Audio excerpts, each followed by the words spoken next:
Vous êtes la référente du parti La République En Marche pour le Maghreb et l'Afrique de l'Ouest.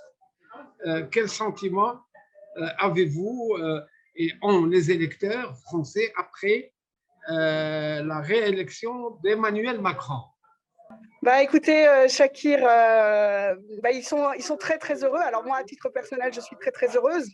Pourquoi? Parce que nous avons fait campagne sur le terrain. La campagne a été courte puisque notre président s'est porté candidat très tard à cause de la crise en Ukraine. Et c'est vrai que ça a été une campagne intense. Donc, je suis très, très heureuse en tant que référente.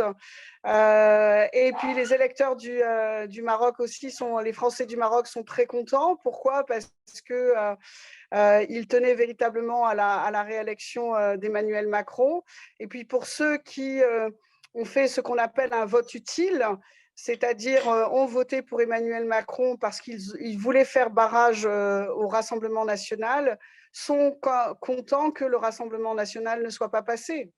Maintenant, après cette élection, quelles sont les attentes et durant son mandat, comment Emmanuel Macron va répondre à ces attentes? Les Français de la 9e circonscription et notamment les Français du Maroc attendent beaucoup en ce qui concerne l'enseignement français à l'étranger. Ils attendent aussi beaucoup en ce qui concerne la fiscalité des Français de l'étranger et notamment ce qu'on appelle la résidence de repli.